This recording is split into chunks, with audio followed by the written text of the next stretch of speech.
took my hand and she said, look, I've met him. I see him. He will be fine. I need you to trust me. And I had to work very hard throughout my life to overcome it.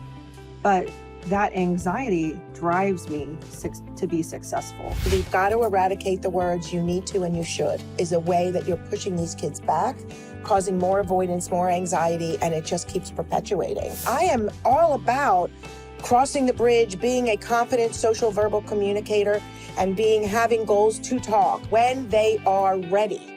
The problem is there's a lot of kids and teens that aren't there yet. Before we get started with the episode, you're exhausted from advocating, explaining, and hoping someone finally understands. Well, we do. Consider CommuniCamp for you and your family. CommuniCamp is the Smart Center's intensive all-day treatment program designed to help children and teens ages 3 and up build social communication confidence. Over the course of one full weekend, your child or teen receives 15 plus hours of expert-led skill building, while parents receive 15 plus hours of training and support. Our clinicians use Dr. E's evidence-based treatment, SCAT, that's helped thousands of individuals find their voice. Here's what matters. Unlike other programs, your child or teen doesn't need to talk to come to camp. We meet them exactly where they are. Visit the link in this episode's show notes to learn more. Stop waiting for your child or teen to grow out of it. All right, enjoy the episode. Hello, listeners. Welcome to another episode of Unspoken Words. We're at CommuniCamp, June 2026. Welcome. We have 3 parents here, 2 of which have children at the camp right now, and 1 of which I worked with in the past. That is a thriving, talking young boy. Mom is here to share her thoughts, ask some additional questions, and together we're just going to have a rap session. So I'd love for you to give your name or whatever it is you're comfortable with, your child, a little bit about your journey, maybe, a couple words. Let's get started. So tell us about you. Sure. My name is Julie. So we are here from Maine, and my daughter is 12 years old.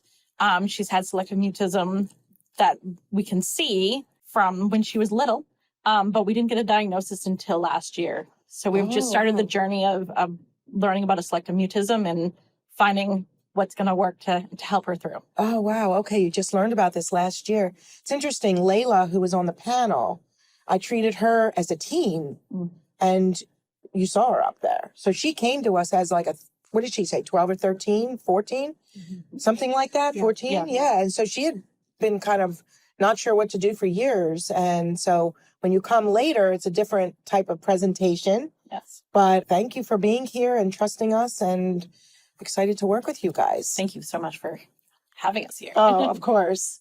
And I'm Amber. I'm from Texas. My daughter Mila is 8. She was diagnosed at the age of 3.5 with selective mutism by a psychologist. Resources are difficult to find different therapeutic options. So I was really excited. I've been looking at CommuniCamp for some time. The way circumstances aligned, this ended up being a good time in our life to take this opportunity. I want to give her confidence and hope and be around other kids that are struggling with similar issues to really empower her in whatever her recovery journey looks like. While I'm her mom, I can't do it for her, and she's got to figure out what works for her. So I'm really excited to be here. Oh, thank you so much. I'm so excited because of your career as well. You're so instrumental, not only in learning this, but applying it in terms of the professional world. So yes. I'm looking forward to keeping in touch with you and seeing additional ways to get this out there, because the term SM is kind of known, which is good, because when I was struggling with my own daughter, the term was like, what? Elective mutism, these kids choosing and refusing. There's plenty of people that still see it that way, but I believe the term is out there. The problem is people don't always know what it is and what to do about it. So when you're in the field, it's like, it's our job. That's how I saw it with Sophie, is to do whatever we can to get out there to share this, because if our kids are suffering, there's so many more suffering. So introduce yourself. My name is Christy. My son was diagnosed in 2022 when he was 3.5 at the Smart Center. We're luckily only 20 minutes away. So we had the best resource right in our backyard. I'm a special ed teacher and I knew nothing about selective mutism. Probably read it in a book, but was never touched on deeply in school. So when I learned that's what he had, I was like, okay, we need to get some intervention started. We need to find the best of the best, and that's Dr. E. Oh, geez. And now he's a thriving 8-year-old little boy who is, you would never know. You would never know the struggles that he went through. He still has generalized anxiety. We still use a lot of techniques that we learned here, but selective mutism is a thing of the past for him, which is amazing. That's incredible. So I love hearing these stories, and I really want you to share your story, just the part about when we met, because to this day, and I've shared this with you, it'll always touch me, how we had that experience when you were so, frankly, in pain Yes. and struggling, and also the hope you were concerned. You lacked some hope, frankly, Yes. and you were almost sure this would never go away. And I just want you to share how you felt, and I don't know if we discussed this part, but I'd love to hear, like, how did that conversation affect you after you left the appointment? Yeah. I'm going to try not to cry. So AJ has been a lot since he was born, and a lot in a good way, but a lot also in a medical way. So I don't even know if you know this, but in a 1.5 years, he had brain surgery for a Chiari malformation. That took us into therapies and all of these things. And as soon as we were like, okay, physical therapy's done, speech therapy's done, we're ready to get started, COVID hit. We're ready to like not be in waiting rooms anymore. COVID happened. So now we're stuck at home. Finally start daycare, and he's home. He's singing all the songs. He's doing all the things. He's so happy and not able to communicate with his teacher. Finally see his teacher, and across the parking lot, I'm like, hey, Miss Marlene, AJ's loving school. He's singing all the songs. I hear this song every day, that song every day. And she said, he talks. And I said, wait a minute, what? I'm like, this kid doesn't shut up. Like, so I said, what do you mean he doesn't talk? So we talked a little more again across the parking lot. I'm like, okay, I need to figure out what's going on. Lo and behold, a lot of trauma around all the other medical stuff. And I'm like, okay, here's something else. So figure out what it is, figure out where we need to go to Dr. E. And I'm like, look, I'm like big picture, again, special ed teacher. I'm thinking about, I was teaching high school at the time. So I'm thinking about all those transition goals, and I'm thinking about, how is he ever going to get a job if he can't sit across from someone interviewing him? How is he ever going to be able to do anything in life? And Dr. E took my hand, and she said, we are going to get through this. You're going to get through this. I'm going to give you all of the information. Not to mention, she got my kid to talk within like 4 seconds of meeting him. And I'm like, oh my God, how'd you do that? Because no one else could do that. I cannot parallel park, by the way. That's okay. Neither can I. They have self-part now. Yeah. I always joke, I can treat you SM, but I cannot parallel park, and I'm not the best cook, right, Brand? But all of that to say, she took my hand and she said, look, I've met him. I see him. He will be fine. I need you to trust me. And she also told me that I think about with him, I've shared with so many other parents of kids with SM, so many of other parents of just like kids in general that I'm friends with, is the rose story, which is, I need you to think about a dozen roses. Your husband goes to the grocery store, he comes home with a dozen roses, and that dozen of roses, you're going to have a few that are already bloomed and beautiful, and you see all the colors and all the pretty things, and that's me, right? Like, I'm kind of crazy. I'm very outgoing. What you see is what you get. And then you're going to see some roses that are super tight and super closed off, and you can't see anything yet. You can see how pretty they are on the outside, but that inside you can't really see yet. But by the end, by the time the rest of them die off, and by the time you have that one rose left, it's finally going to bloom and it's finally going to blossom. And just like all those other roses, you're going to see it, and you're going to see how beautiful it is, and you're going to see all of those things. It's just going to take more time. And I took a deep breath and I said, okay, we've got this. Most important thing I've learned was to look, listen, learn, because I know how I am. And I'm like, okay, why isn't my kid acting the way that I act? I just took him on a walk one day and we talked, and yes, he was only 3, but he knew how to tell me, Mom, this is just kind of how I am. And these are the things that I kind of need. And I took what he was telling me. I took what I learned here, applied it in this situation. Ooh, well, that worked.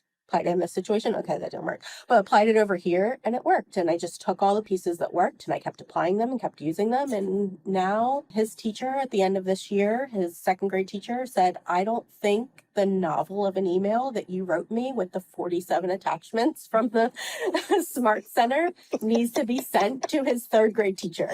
I don't think that, like, I would be finding who, like, I would already be contacting the principal, already finding out who the teacher is, already doing all those things. Just like, I don't think you need to do it. She's like, let go. Yeah. She's like, I think you send it about Kiari just in case, he has some issues, but like his brain issue. But other than that, she's like, I don't think selective mutism is a thing for him anymore. And I said, I have to agree. Oh, that's amazing. I often say, sometimes people say to me, how long do you need accommodations and interventions? I say 1 year after they've overcome it or reached their capacity. And I use the word reach capacity because as much as the majority are socially anxious, highly sensitive kids, there are individuals with SM that have Ys that are neurodivergence, ADHD, other learning challenges, neurodivergence, ASD. They have speech and language challenges, intellectually a bit impaired, have an intellectual disability. So there are these other Ys that get into the way that will prevent someone from being as neurotypical, as we call it, or as chatty and outgoing as somebody else can be. And so when you see those Ys, it's like, what is their capacity? And usually you look in the home environment and say, what can they do in the home environment? So for a child who is not able to handle open-ended, thought-provoking questions or can't follow a series of directions or whatever that it is, how are we going to expect that within the real world if in their most comfortable environment with their most comfortable people, they can't do it? So when we hear, what are they like at home? And these are questions we ask, we want to hear what those challenges may be, because that helps us gear into what those Ys are.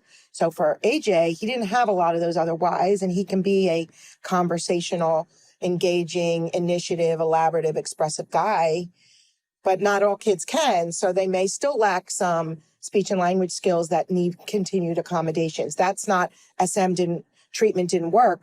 We helped him reach his capacity. Right. And he still has those general anxieties. We're still pre-framing everything. We're still answering all of the what if questions that could possibly come out of his brain. It just more morphed into that general anxiety than that social piece though. Right.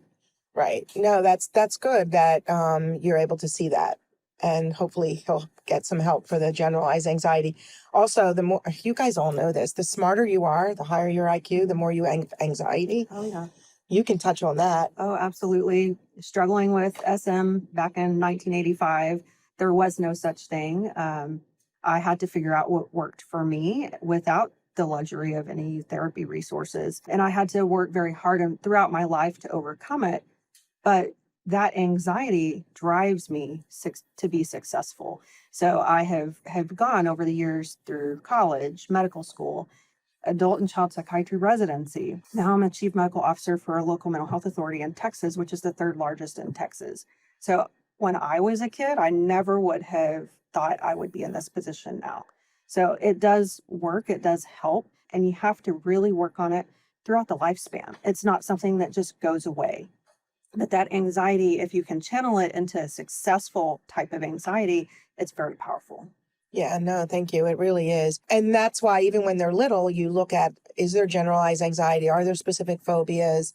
And how can they cope? It's hard to say something's cured as much as I've learned coping skills to be able to combat Absolutely. the anxiety. Yep. And that's exactly what you're saying. And that's what we need to teach these kids. Correct. So the older they are, and here you are with a 12-year-old? 12-year-old, yes. Yeah, I mean, 12-year-old isn't 3. As a 3-year-old, a 4-year-old, parents are basically setting up the world, teachers are setting up the world, and the kids are playing games, and we know the play dates work and things like that. But when you're 12, and you just learned about this last year, you said, you're in a different situation. So tell us your thoughts. And we went through all of the things. So before this diagnosis of SM, we went through, do we have slow processing? Do we have an intellectual disability? Do we have other things? Because it started out with, I don't think this child can learn. Like in a school environment, she's not going to be able to learn. But it was more about making her that comfortable. And so now that we've had this diagnosis and working with you guys and bringing it to the school and having them start to embrace SM diagnosis and what that really means, because it's not about, her not talking, it's about her comfort level. So bringing that back to, hey, let's see about her warm-up time and looking at it differently has been huge. I mean, what you're saying about the flower, like, resonates with me, because I say to her all the time, I wish people could see this. Like when you're home and you're elaborative and goofy and having fun. And like, I wish people could see this in you. Yeah. And if she can't do it, it makes her feel bad. So the good news is you're here, you're getting help. Look how much you're learning.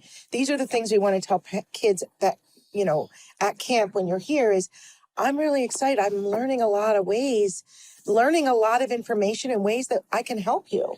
Instead of, we're here to get you to talk, and when you leave here, we traveled really far. I really need you to talk to your teachers and your friends. You know, one of the things I say often is we've got to eradicate the words you need to and you should. Because those you need to and you should is a way that you're pushing these kids back, causing more avoidance, more anxiety, and it just keeps perpetuating. Yeah. Because parents want, like the term, as all of you know, I hate SM is the worst term. Social communication anxiety disorder makes the most sense. I mean, I don't know if in our lifetime it'll ever change because they're mute in certain situations, but it's a really lousy name for this. And being a psychiatrist, what's your thought on this? So I love that you're a psychiatrist, by the way. I have Yes. so many thoughts about things. Like, my mind's working, special ed. Like, there's so many things. Like, I'm hoping you guys get more passionate with your careers to be able to, what else can I do in that world of SM? Yeah. Because I'm a mom too. I'm sitting here, Dr. E, but my Sophie's at home, you know, she's thriving. She's older. She's totally great. But God, did I struggle and suffer with her as a little girl. Yeah, and as a psychiatrist, in my career, I've only treated 2 kids with SM. And I was with a group practice at that time that was very great in the Houston area.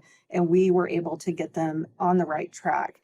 However, most psychiatrists, they don't know much about it. They don't know how to treat it. And even your therapist out there, you send a kid and they sit in front of a therapist who doesn't really know how to engage this child.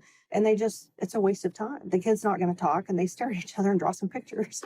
So it's, I've been on the receiving end from the school pressuring me to go to a referral place for therapy. And they said, we'll pay for it. And I said, no, I'm going to the experts. I'm going to the national experts in the country that know how to manage this and treat this and help my child develop those coping skills.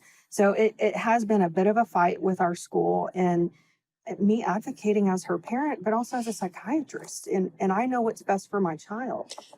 We'll get back to this episode in a second. If you're a school psychologist, educator, speech pathologist, or counselor, keep listening. Do you know a child or student who doesn't speak or barely whispers in the school setting? This is what our live Selective Mutism in the School conference back on April 10th, 2026 was all about. Now we're making it available as a self-paced course so you can access it whenever works best for you. Learn school-based strategies from Dr. Elisa Shipon-Blum, myself, and Jennifer Brittingham that you can start implementing immediately. Plus, earn 6.5 continuing education credits. Learn at your own pace. Just remember, access expires May 31st, 2027, so register today. Head to the link in this episode's show notes to secure your spot. Let's help more students find their voice in school. All right, enjoy the episode. So you remind me so much of me when I was young with Sophie, because I felt like I was a lone ranger. Yes. And back then there were so many people that had no idea.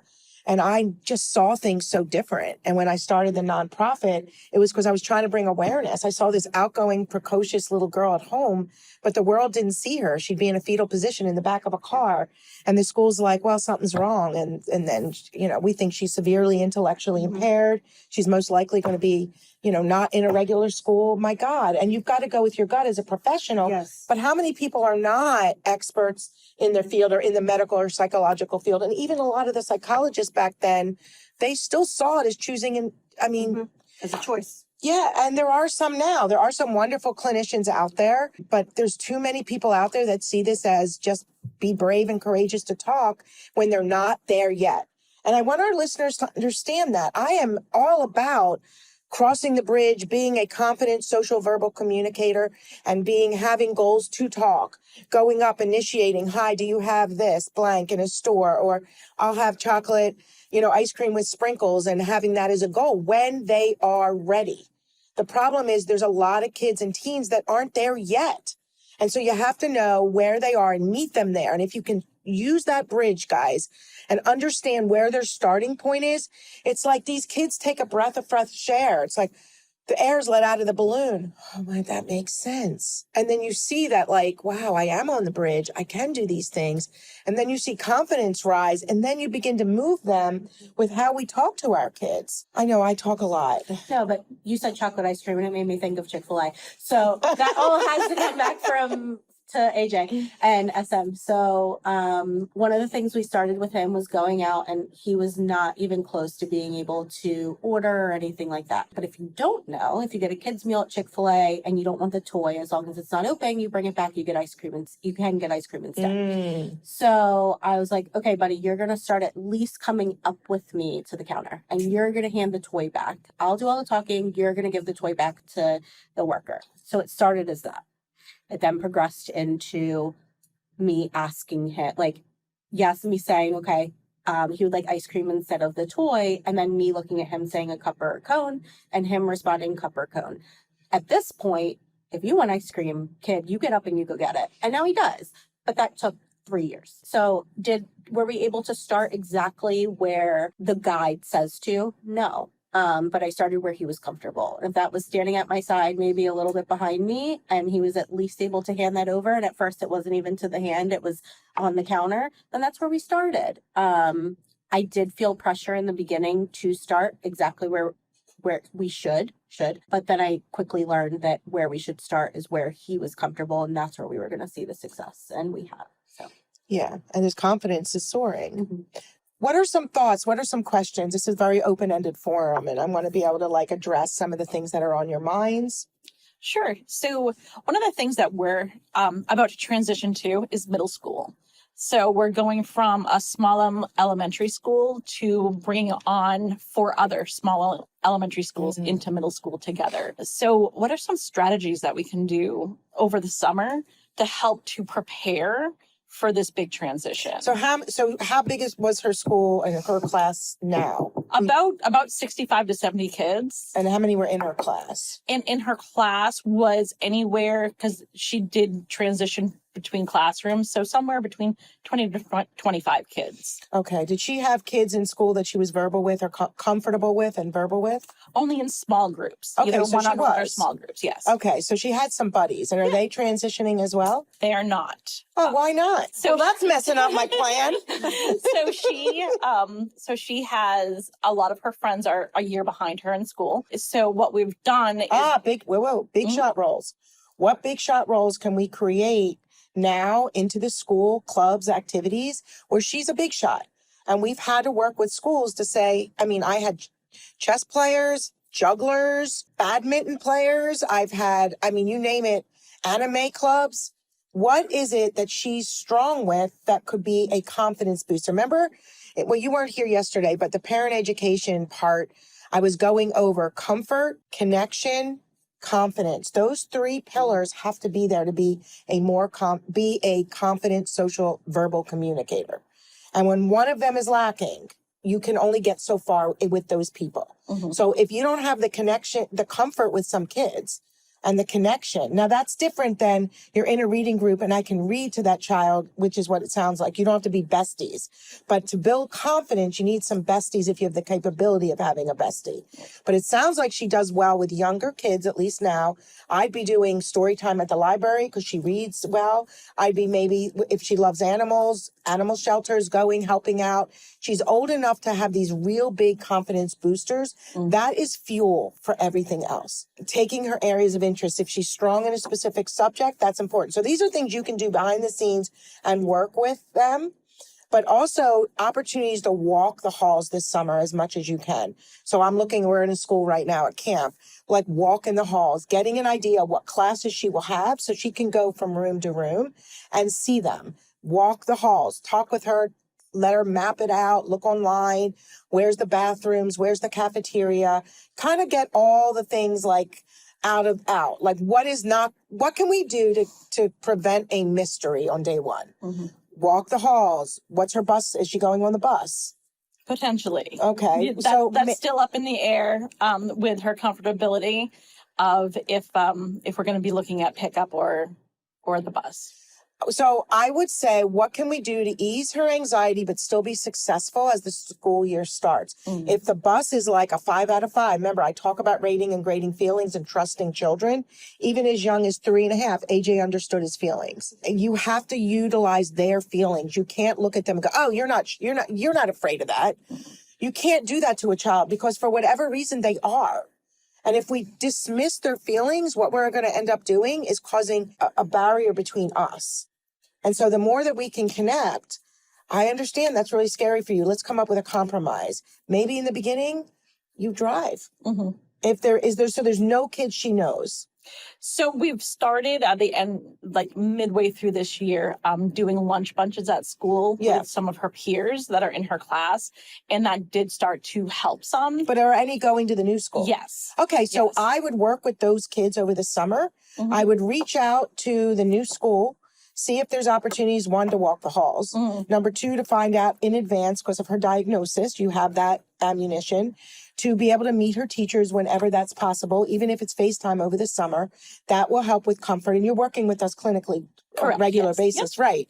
So we could even write a letter for you to say, this is what we recommend, to be able to have these opportunities if you need a letter from us. Sometimes you don't, and most of the time you don't. But you should have an ability to meet those teachers, walk the halls and meet those teachers.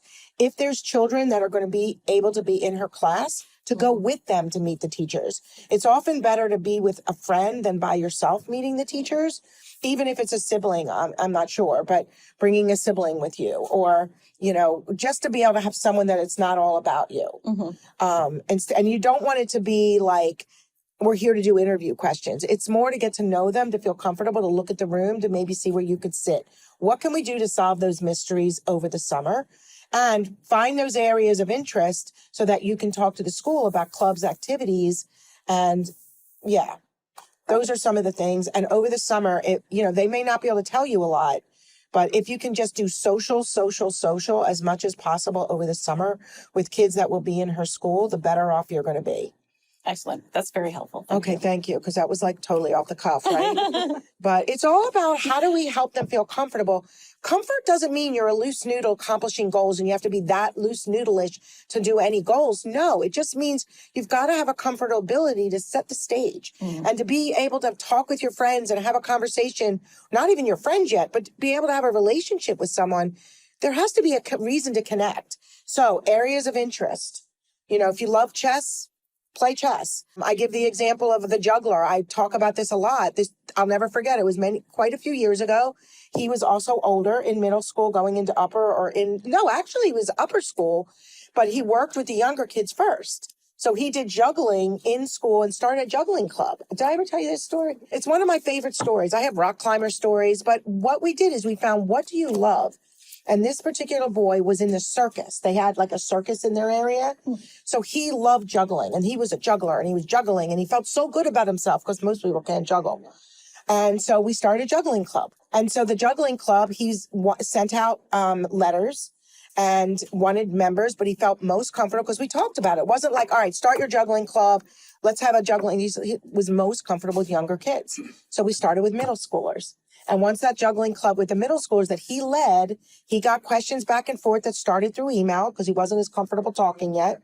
Common questions. What could they ask you? What would be your answer? Keep track of what kids ask you, because chances are someone else is going to ask you those questions. Minimize the need to think and process. And he started juggling club. He ended up adding the high school kids. He ended up going to college. Amazing college. He's like a biological researcher traveling the world now. Oh, wow. That's a great story. story. And I've got my rock climber, I have so many stories, who went out west and he loved to rock climb. So he went to a local rock climbing, put a little note up in his college, welcome center, whatever you call those centers, and in that school, and who would like to do rock climbing meet at 4:00 on Thursdays. So one person showed up, 2, 3, 4. And then he made friends with these 2 guys, and we talked about how you can get together for happy hour afterwards or want to grab a bite to eat, which was very hard for him. But because they were doing rock climbing, he built comfort with them for a while, and humor started.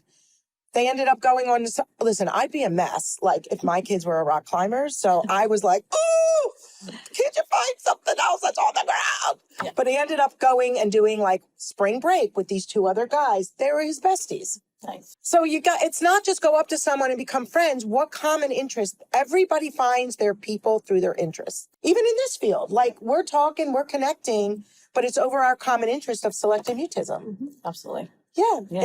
And that, you know what I mean? So it's just really important to think about that. So for even you, what are you thinking with what we're saying? So my daughter, you know, as a child psychiatrist, we started having these issues in preschool during COVID. I pulled her out of daycare the year of COVID, and then I had a very difficult pregnancy with brother and sent her back 2 days a week, and they said, oh, she's not talking. So that went down this whole pathway. She was about 2.5 at that time. So at 3.5, I reached out to a psychologist and said, I need an evaluation. That's where we got the diagnosis. And she told me, I cannot work with your child. Her anxiety is so severe, she needs medication. And I said, but she's 3.5. She's very young. And so at that point, I had to go down the medication pathway. And it did make a big difference at that time. However, she's 8 now, and she can start working on how to manage that anxiety. What are some coping skills, some tools, resources to give her? And your experience, what does it look like for these kids to get off of medication once they start getting down their recovery pathway? When do you often see? So medication that's a really good podcast to do with parents. Yeah. And we should probably do more of this. Medication's it's an interesting thing. I feel very comfortable with using medication for SM when needed. Mm-hmm. The issue is a lot of times people jump right away to medication without understanding there's a lot you can do without medication. And so all of the research we did, the research we did on the SCAT was not medication, because you wouldn't have known if it was the meds or the treatment. So sometimes kids are prematurely, I think, put on it. Like, we get families saying, my child's going to come to CommuniCamp. We'd like to start medication. It's like, whoa, we don't even know your child. How can we do that? But a lot of times go right to meds. You should be making progress in your treatment without meds first a little bit, but the older they get, the harder it is. And yeah, for young children, sometimes we do, if they're really dysfunctional, shut down, avoidant, and you just really see, especially if there's comorbidities, the goal is not to be on it forever. Right. So if you've been on it from 3.5 to 8, I question how effective that medicine still is. When we started it, she would come home from daycare and have a meltdown for 2 solid hours. When you started When it. we started So it. what was So the dose she- you started? Did you do? No, that's the reason we had to start it. Oh. And so we started very slowly, and it was a life changer for her, for us. And so it has been impactful, and I would like to get her off of it at some point, but she needs to learn the coping skills and strategies. Is she before I can do motivated? that. She is motivated. Yeah, having a motivated child that wants the help is like so much of the battle, and a lot of times when kids are not motivated, it's usually one, they don't have the capacity to be motivated. So we see this in the ASD community. They just, I don't really need friends, or that's not really that important to me. So you do see that in some populations, the lack of internal motivation, Yeah. but you also see it in kids that have motivation, but they felt defeated for so many years that they've just like given up. Mhm. It's not important. I can't do it. It's not going to happen, or I don't want to do it. So you have to know what kind of motivation is lacking. So when you have someone that wants to help, and when we use a 0 to 10 scale to determine this. And if a child says even like a 1, like shows us a 1 out of 10 that they want the help, that's great, because that means, and you're like, why is that great? It's only a 1 out of 10. Because that means I want the help, but I don't know what that means to get there. So I'm a little nervous about what you mean by do you want help? Because do you want help could be like, are you expecting me to go up and talk to the store clerk tomorrow, or talk to my teacher when I'm not even able to hand money to a store clerk type of feeling? Yeah. So that's why knowing a child and their specifics to us is so important, because everyone's different. Where you are, or where you were is like just different. So there's no one size fits all. So once they're able to be functional socially, and I don't mean the most outgoing kid in the class, functional socially, can answer a question, if need be, go up and ask a question, even if they have to write it and read it, but they're functioning and they're continuing to grow socially, emotionally. There are other anxieties, depression, if that exists, which tends to start, if it does happen at all, within the middle school years. So some of our listeners would be like, well, I have a 5-year-old who's depressed.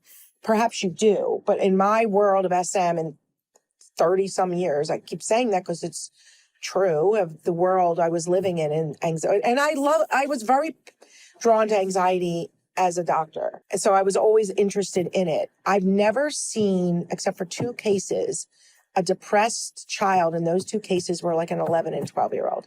I don't tend to get the depressed young elementary school kids. I can't even count on my hands. So I don't see that a lot. So depression sets in when the social demands and the world demands obviously are there. But what I was going to say is emotionally, generalized anxiety, specific phobias, like they're so severe that it affects their ability to function. So I look at functioning socially, emotionally, academically. When I say functioning academically, reaching their potential. If they have dyscalculia, mouth disorder, dyslexia, some other challenge, processing issue innately, and their capacity is here, the goal is to get them as close to that as possible, but they may never be here. You know what I mean? They may not be winning the spelling bee of, you know what I mean? Because they have dyslexia and knowing how to do it. Maybe they can reach that. But my point is, what is their capacity? So their functioning capacity, even if they need help. And then communicatively. So those 4 pillars are how we decide when to wean. Okay. And sometimes parents are afraid. Oh, another thing, I never recommend weaning at a time of transition. Right. So we're in the summer months. You have a child. I'm working with families that I prescribe, and the child did really well at the end of the school year, really thriving. Should we wean? No. If your child is not having side effects, and the way I dose, I call myself like low, slow, call me a chicken. Like listeners, I'm just flapping my arms like a chicken. I started out being very timid about meds. Because this was so many years ago because I medicated my own daughter. I just always was low and slow and found that method works. It does. It does. That's child psychiatrist methodology. Yeah. But a lot don't, though. A lot prescribe way too high too quickly. And that's one of the things that I see kids come with is like these ridiculously high dosages. And they're bombarded with side effects, ADHD side effects. I mean, I see it. So unfortunately, that's where we need to educate them. These kids don't need much. Right. Especially because it lowers the anxiety just enough to take the edge off, like the top layer of the pudding.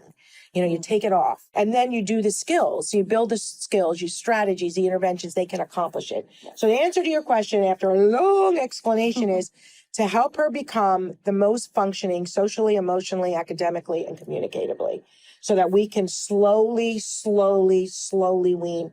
I wean slower than even starting them because the weaning, you never want to continue weaning if you see a drop.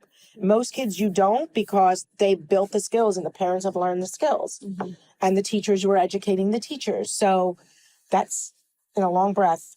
I hope I answered your question. You did. Okay. Yes. And being very hopeful. Yeah. And being a child psychiatrist, when I do the medication lecture tomorrow at camp, I'm going to be very sensitive to what your thoughts are. Because I'm a family physician by trade that has special interest in anxiety and depression and psychiatry. And I can talk to you on the side about why I chose family medicine over psychiatry, because I went in thinking I was going to be a child psychiatrist. I went in thinking I was going to do dermatology. Interesting. And then you changed. Never know. You just never know. I just was obsessed with family dynamics. Yeah. And that became, I can do psychiatry in family medicine, and that's how. And I think it helped me with families. Yeah, absolutely. So you can see like how we're drawn. You wanted dermatology and you ended up in child psych. So you never know. But anyway, I hope this was helpful to you guys and the Very listeners. Absolutely. I love these wrap sessions. Anything you just want to end with? How's CommuniCamp going? So it's going great and seeing progress within her. And she came out of yesterday feeling like maybe she could push herself a little bit harder today. So it'll be interesting how she comes out of today. So very, very fortunate to be here. I love that. I always say CommuniCamp is my very favorite thing at this point in my career. And I love the podcast, but CommuniCamp is where you see it in such a short, I don't think there's a career out there where you can see such change so quickly and not just the children, but the parents. How's parent education going? It's going great. I'm learning a lot. So it's fantastic. Oh, thank you so much. So I got a thumbs up yesterday at the end of the day, which was good. She didn't want to talk about it. We went to the slime land in the mall and she was at stage 3. She did everything on her own. I sat in the back and let her pick out her color, her glitter, her charms, all of the interaction with the slime staff. So that was huge. She was very confident and very excited. Yeah. Oh, that's amazing. So, And how are you feeling with parent education? parent education is great. Yesterday I was a little uneasy letting her take the lead of just all the years having to be on the front end with her. So very excited to watch her in this next phase. Oh, that's so nice to know. And I know you're not at camp. You came to talk on the panel. Not at camp, but camp was amazing for us. We did make a lifelong friend, a little girl that AJ was Get a little crush also- early on. it was very strange. Her name's Adrienne. Hi, Danielle, if you're listening. They just played so well together. And then at the end of each day, they didn't want to stop playing. And we're from the area, they were not. So we kind of showed them a few lunch spots each day. And that turned into a playground. That turned into Rita's afterwards. And that turned into both children talking to opposite parents. We were like, whoa, this never happened. So we haven't seen them since. I would love to. But all that to say, Danielle is someone now, mom, that I can still talk to about things that are going great. She totally understands things that weren't going great. We were going through the same things or the same age. So it was starting kindergarten. What does that look like? School's giving me a pushback here. School's giving me a pushback there. And just brought me people that I would have never had contact with unless we came to camp. So I love hearing this from you guys. I can't even tell you, it makes me cry because like, I feel like the whole point of being here is, we sometimes get a family going, well, I've read everything on the internet. I've read everything. I don't think I need parent education. And I'm like, you don't understand. It's not education and this is what this is. It's the conceptualization, the understanding, the nuances, hearing parents ask questions, how they're answered, how you can start to think about your own child with the questions we ask, and the hope, the support, the connection with other parents. But your children, that sense of identity with another that feels like they do, and working with clinicians in a classroom that are like teachers in a way, and seeing themselves make this progress fuels them for school. And so these intensive group programs, like they're so important. And for me, parent education, being an all-day program, yeah, it's a lot, but it's so great because you leave with a whole new sense of understanding. And that's why one of my slides is you take the word SM and you smush it up and throw it in the toilet, but I put a trash can because it isn't about being mute. It's about understanding that person and who they are and what they need. And the mutism's a symptom. Why are they mute? And where are they on the journey? Where are they on the bridge in different settings? And that's your starting point. And when you start to put it together and you understand, oh, look, listen, and learn. This is why that didn't work here. Wow, we did prepare. We did use visuals. Wow, I could have asked a choice rather than open-ended thought-provoking question or reworded Uncle Barry's questions because my child shut down and like she can't process all that in that environment. We didn't give enough work. You start to learn these nuances that change your life. Yeah. And the key is to go home and apply it and just keep growing because every child can reach their potential. And I know that you guys believe that and I know that you know it. But it's so much about the hope that we project onto our own children. I am excited with what I'm learning. Not I'm excited you're now going to talk. Yep. You know what I mean? It's wow, I'm proud of you for being here. This was not easy for you. And look at you. I'm just proud. Look at how much you've done. Look how like you went in today. That could have been hard. Proud of you. Yes. Courage. One of my favorite statements is courage isn't always loud. I love that. Yeah. Yeah. Yeah. It's not just be courageous to talk unless you're ready. And that's where you're working. But it's courage isn't loud. It could just be, like you said, handing money to a store clerk or just going up in front of you when you're giving them ice cream order that he's even passing with you. And we have kids that have to just stand on the outside of the ice cream store or with their mom. They just put it down, hand over hand. It's what is their starting point. Look, you don't go to school and start reading, the Odyssey on day one of kindergarten. You start with with phonetics. So you have to start where they can start. So thank you so much for being here for this podcast. I think it's so important and I'm so thrilled and I'm grateful for all of you for sharing your thoughts and thank you. Well, thank you. thank you. Thank you. Thank you for listening to Unspoken Words, a Selective Mutism podcast hosted by me, Dr. E, and the Smart Center. This episode and all episodes of Unspoken Words is produced by New Edition Productions. Don't forget to submit any questions you have from today's episode using our Ask Dr. E form on our website. Just head to selectivemutismcenter.org/ask DRE. I'd love to answer your question in a future episode or blog post. Remember, for the best of this episode and every episode of Unspoken Words, please follow the podcast on Instagram and YouTube. We are at Unspoken Words _podcast on Instagram and Unspoken Words by DRE on YouTube. Or join our newsletter for additional SM content. We release new episodes every other Monday at 6 a.m. Eastern Standard Time. We'll see you next time.